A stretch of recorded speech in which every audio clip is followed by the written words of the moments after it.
Baiklah, sahabat Raharja, dimanapun berada, kali ini saya akan membahas tentang tugas Advanced Database yang saya dapat untuk semester 2 di S2 ini. Oke, saya akan share screen.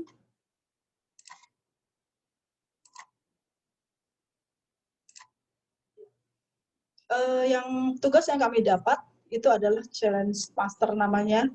Ya, jadi kami memang diminta untuk membuat beberapa tugas sesuai dengan persyaratan-persyaratan yang diberikan. Challenge master ini kami diminta untuk membuat satu tabel lagi mengikuti tugas yang sebelumnya sudah ada. Itu jadi untuk challenge master jumlah kolom yang harus ada adalah 5 kolom. Jadi ditambah dengan tabel dosen.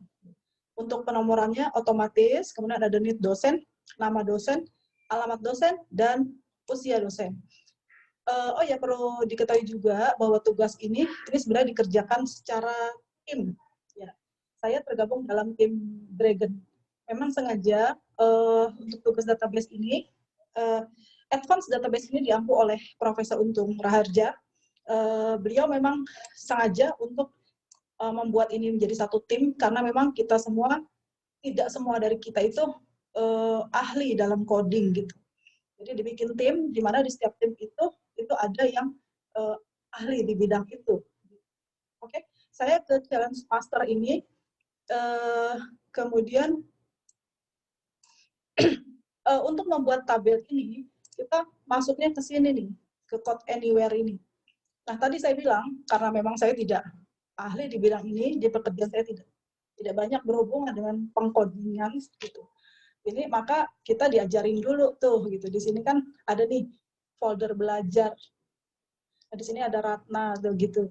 Jadi kita diajarin dulu bagaimana koneksi, bagaimana kemudian insert table, kemudian dan sampai dengan menampilkannya gitu. Baru selebihnya yang tugas yang benar sih sebenarnya lebih banyak kepada kalau di tim saya ini Mas Adam itu yang ahli banget gitu.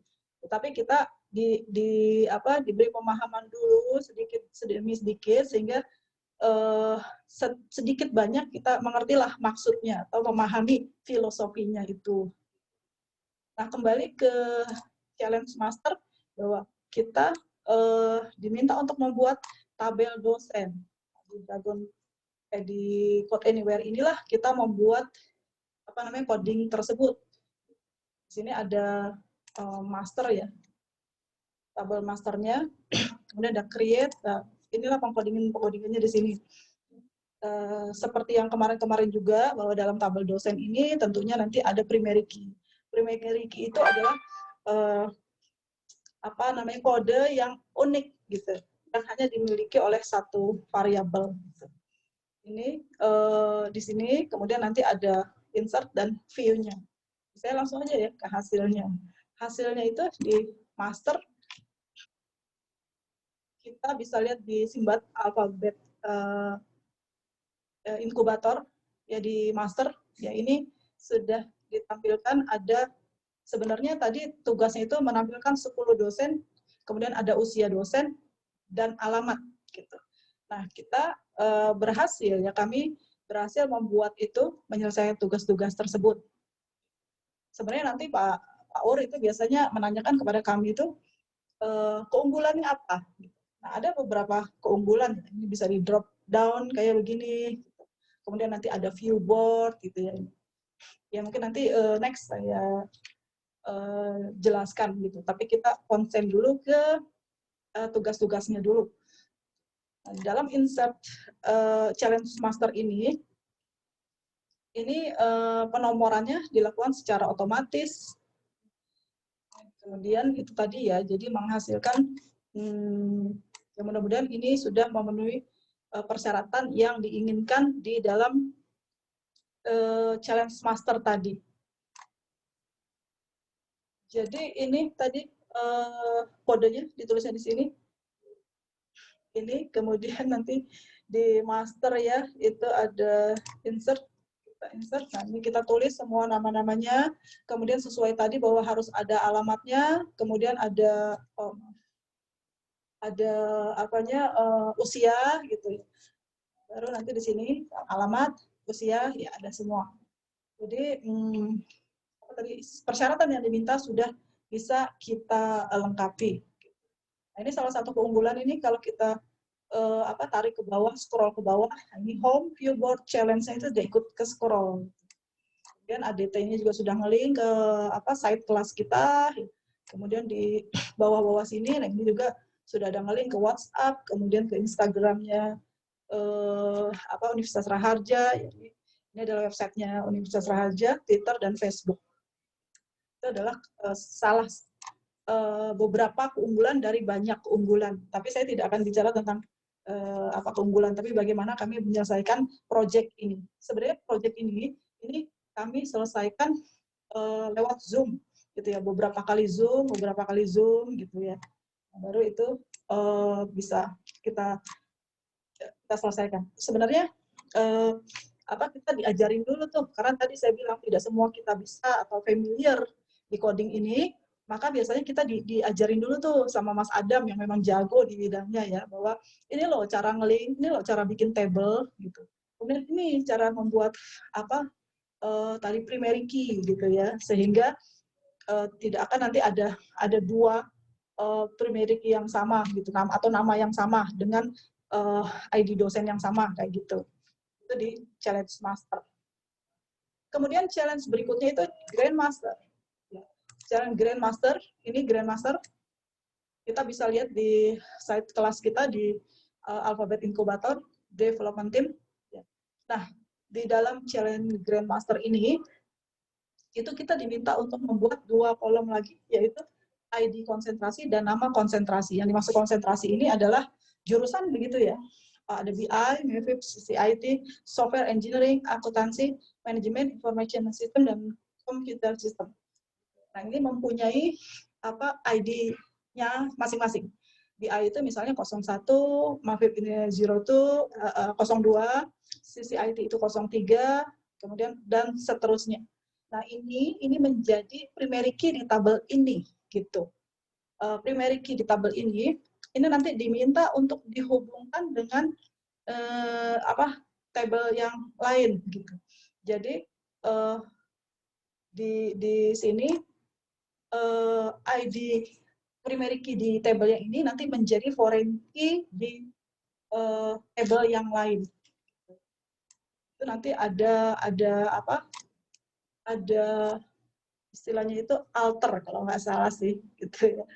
Maaf kalau salah, karena tadi saya bilang saya tidak terlalu terlalu mendalami lah gitu ya. Ini adalah insert konsentrasinya gitu ya, di mana kita sudah tulis BI, di sini ada MAFIP, CCIT yang di sini dengan sendirinya ini ada nomor 1, nomor 2, nomor 3, nomor 4. Jadi nanti kalau kita hubungkan, kita ketik nomor 1, nomor 2 itu di sini, ini ada 4, 5, 1, 6, 1 gitu.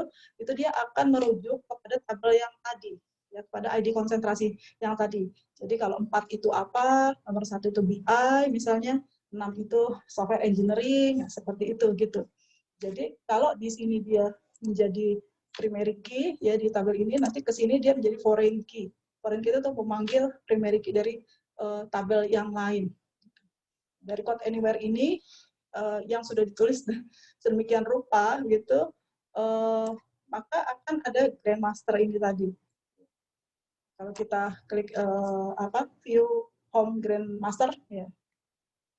Ini nanti akan ada seperti ini contohnya, yaitu ada nama, kemudian ini kalau diklik 01 maka dia MAFIP misalnya, atau soft engineering, akuntansi gitu. Jadi dia akan merujuk kepada primary key-nya di tabel yang lain gitu. Saya kira itu sih yang bisa saya pelajari gitu. Tentunya untuk membuat seperti ini membutuhkan ketekunan gitu. Jadi sebenarnya kalau kita tidak bekerja di sini ini agak-agak susah sih. Itu perlu perlu latihan yang terus-menerus.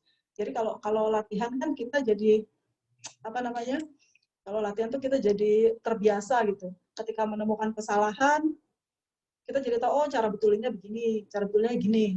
Tapi kalau kita melihat ini sesekali saja sih saya yakin deh ini agak-agak susah gitu ya untuk dicerna. Tetapi pada mata kuliah ini jadi saya jadi merefresh kembali lah gitu ya apa yang dulu pernah saya pelajari walaupun agak berbeda. Kalau dulu kan main SQL gitu ya. Tapi itu tadi bahwa untuk menghasilkan tampilan-tampilan yang seperti ini gitu ya perfect ini ya itu akan membutuhkan ketekunan, ketelitian. Kita tahu bahwa coding ya salah koma sedikit aja kan salah. Ya, ini adalah salah satu keunggulan lain dari tim Dragon. Ya, ini bisa merujuk ke total mahasiswa yang sudah diinput gitu ya. Terus kemudian total calon mahasiswa, total pengguna ya, total yang melihat, kemudian total dosen juga yang sudah diinput. Ini juga ada drop down di sini. Ini ada juga salah satu dari keunggulan tim Dragon ya. Jadi selain bisa dilihat tadi di atas, ini juga bisa dilihat di pinggir yang mana yang mau kita lihat. Warrior ini adalah challenge yang pertama, kemudian elite. Kalau nggak salah, kalau Warrior ini dia membuat table deh. Kita disuruh buat tabel kayak gini yang sederhana biasa, gitulah. Ini belum ngeling kemana-mana, kita hanya diajarkan membuat table. Ya, thanks to Mas Adam ya, dia bisa dengan sabar itu mengajarkan. Tuh. Kemudian di challenge elite ini boleh ditambahkan lagi satu table lagi yang ada emailnya, gitu ya. Ada laki perempuan gitu ya. Ini ternyata di sini pun bisa di page nation ya gitu ya, seperti di sini nih kita bisa melihat ke halaman sebelah gitu ya. Sekali gitu. Kemudian baru tadi yang tugas kali ini kami diminta untuk menerangkan bagaimana challenge master dibuat dan challenge grand master dibuat gitu. Itu tadi bahwa mungkin yang lain pakai Zoom bareng-bareng ya, saya berhubung ketinggalan jadi saya pakai Zoom mandiri saja gitu. Mudah-mudahan tetap sampai maksudnya. Ya, itu tadi sebenarnya kita membuat ini, kita melihat apa dulu challenge-nya nih, ya, yang dibuka, yang kalau udah dibuka kita bisa lihat, kemudian baru bisa kita kerjakan. Dari sini kalau kita sudah mengerti, ini juga ada videonya sebenarnya. Nah, di sini, ini video-video ini menuntun kita untuk mengerjakan challenge-challenge tersebut, gitu. Yang kalau kita buka nanti ada tuh apa tuntunannya tuh untuk bagaimana menyelesaikan challenge yang ini. Gitu. Kemudian misalnya ini tentang inserting data into database, maka tadi ada videonya. Kemudian ada latihannya, ini baik sekali, saya kira begitu. Nah dari sini baru kita masuk ke Code Anywhere. Code Anywhere ini adalah sebuah lembar pengkodingan lah ya yang disediakan oleh Universitas Raharja gitu untuk kita menulis coding di sini gitu. Kemudian kita setelah kita tulis baru kemudian kita panggil di Simbat Alphabet Incubator juga sarana punya Raharja gitu yang bisa kita lihat. Ini adalah challenge master. Kita bisa lihat sesuai ya bahwa tadi di challenge master itu harus ada alamat, harus ada usia gitu. Ya dari situ kemudian juga demikian dengan challenge yang lain, challenge keempat yaitu challenge grandmaster. Ya ini disuruh menambahkan konsentrasi. Konsentrasi ini dia ada namanya betul ya. Foreign key ya, BI ini diambil dari foreign key. Jadi artinya dia mengambil atau mensorting tabel lain gitu. Ini punya primary key-nya sendiri-sendiri. BI itu 1, Mavip itu berapa 2, CCID 3, kayak gitulah kira-kira. Nah, kemudian itu yang bisa dihasilkan yang kami buat ya. Kalau saya mau mengaku-ngaku gitu ya, itu yang kami buat. Walaupun sebenarnya tentu saja ini lebih kepada ketuanya tuh ya, yang sibuk, yang repot gitu ya. Tetapi beliau juga mengajarkan kepada kami kok gitu ya, dan kami juga tidak lepas tanggung jawab. Kami liatin, kemudian kami coba-coba ya di form belajar ini nih, belajar nih ada Ratnavio, kata insert gitu ya. Ada Alia, ada Mbak Alfi ini juga gitu ya. Belajar gitu ya, kalau salah nanti salahnya di mana ya, masih sangat tingkat awal lah, sangat awal. Tapi kami tetap berusaha lah gitu untuk menyelesaikan semuanya, untuk memahami soal, kemudian mencerna videonya, soalnya dalam bahasa Inggris tentunya ada dua trouble nih gitu ya, mengerti dulu, memahami bahasa Inggrisnya, kemudian memahami maksudnya apa gitu. Nah dari sana kemudian kita coba-coba di Code Anywhere yang sederhana, nah, kemudian baru diselesaikan ya oleh Mas Adam gitu. seperti apanya. Tapi intinya filosofinya kami tahu lah seperti apa, ini kemana, ini maksudnya apa, alter itu apa, select itu apa gitu. Di situ kita juga tahu preschool gitu ya, dan lain-lain lah, banyak sekali yang bisa kami dapat di sini. Saya kira demikian teman-teman, gitu ya. Mudah-mudahan ini cukup gitu ya untuk memenuhi untuk menyelesaikan tugas dari asesmen 2 ini. Baiklah, terima kasih. Assalamualaikum warahmatullahi wabarakatuh.